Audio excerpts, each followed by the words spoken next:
High court के आदेश के बाद फाइनली अब शपथ ग्रहण हुआ है। जी हाँ, उत्तर प्रदेश की राजनीति में एक ऐसा घटनाक्रम हुआ जिसने कई तरह के सवाल खड़े कर दिए और यहाँ तक कि इस पूरे मामले में हाई कोर्ट को इंटरफेयर करना पड़ा। हाई कोर्ट को ये आदेश देना पड़ा कि इतना वक्त गुजरने के बाद भी आखिर शपथ ग्रहण समाजवादी पार्टी के नेता का क्यों नहीं हुआ। अब आज आखिर समाजवादी पार्टी का वो जो दिन था वो आ गया और आज के दिन ये शपथ ग्रहण हुआ है। फैजुल्लागंज से जुड़ा हुआ ये पूरा मामला है, लखनऊ का है और यहीं से ये जो विवाद है वो शुरू हुआ था। देखिए, जिस तरह से अभी इस पूरे मामले में शपथ ग्रहण समारोह मुकम्मल हो चुका है, इसकी जो तस्वीरें हैं वो भी आप अपनी स्क्रीन पर इस वक्त देख सकते हैं।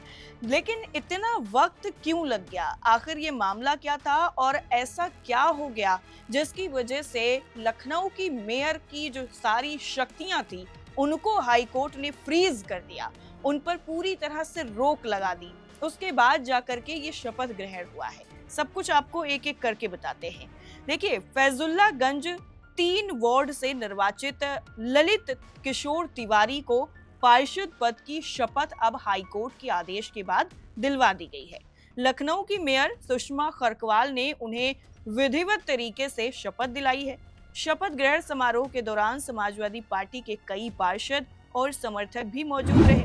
दरअसल आपको बता दें कि ललित किशोर तिवारी ने नगर निगम के चुनाव में जीते पार्षद दिलीप शुक्ला के नामांकन को चुनौती देते हुए याचिका दायर की थी, जिसमें यह कहा गया था कि दिलीप शुक्ला ने जो नामांकन भरने के दौरान शपथ पत्र लगाया था वो गलत था, वो सही नहीं था। साथ ही उन्होंने अपनी शादी की जानकारी को भी छिपाया था, जिसके बाद मामला सीधा हाईकोर्ट पहुंच जाता है और बीते दिसंबर महीने में इलाहाबाद हाईकोर्ट की लखनऊ बेंच ने दिलीप शुक्ला के नामांकन को रद्द कर दिया और रनर अप रहे ललित किशोर तिवारी को निर्वाचित घोषित किया, यानी जीता हुआ घोषित किया। लेकिन 5 महीने गुजर जाने के बाद तब उनका शपथ ग्रहण मुकम्मल नहीं हुआ। तब एक बार फिर से हाईकोर्ट ने इस पूरे मामले में फटकार लगाई सुषमा खरकवाल को, क्योंकि वो मेयर है लखनऊ की और उनकी जिम्मेदारी बनती है जो नए पार्षद हैं उनको शपथ दिलाने की। तो सुषमा खरकवाल को क्या दिक्कत हो रही थी, किस तरह के आरोप विपक्षी पार्टियों ने लगाए, वो भी समझ लीजिए। देखिए, बीते दिसंबर 2025 से मई 2026 तक 5 महीने काफी लंबा वक्त गुजर जाता है।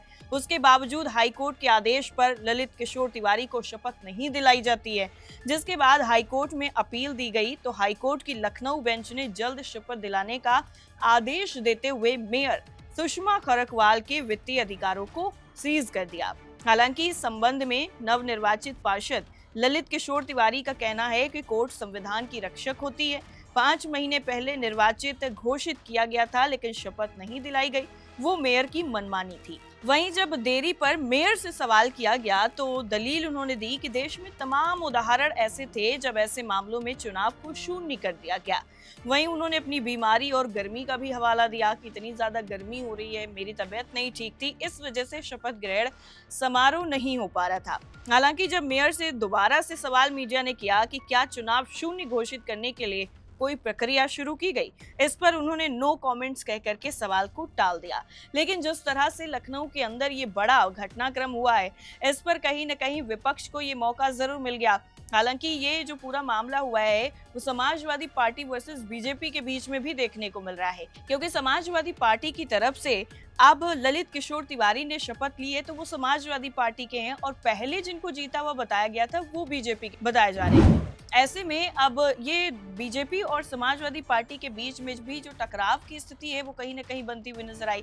इसके साथ ही तमाम तरह की जो जानकारी थी वो उन्होंने नहीं दी, अपनी शादी की इतनी अहम बात जो है वो उन्होंने छुपाई और तमाम तरीके की जो चीजें हैं उसमें गलत पाई गई। इसी को लेकर के जो हलफनामा है वो दाखिल किया गया, याचिका दायर की गई और उसके बाद कोर्ट ने इस पूरे मामले में कहा कि शपथ दिलाई जाए, लेकिन फिर भी 5 महीने तक शपथ नहीं दिलाई जाती है। और अब हाई कोर्ट ने जब सुषमा खरकवाल पर बड़ा एक्शन लिया, उनके वित्तीय अधिकारों को सील कर दिया, तब जाकर के 5 महीने के बाद समाजवादी पार्टी के पार्षद को शपथ दिलाई गई है, जो उत्तर प्रदेश की राजनीति में एक ऐतिहासिक घटनाक्रम देखने को मिला है। ऐतिहासिक मैं इसलिए बोल रही हूँ क्योंकि ऐसा शायद पहले कभी नहीं देखने को मिला है कि इस तरीके से जो मेयर होता है वो किसी पार्षद को शपथ न दिलाए।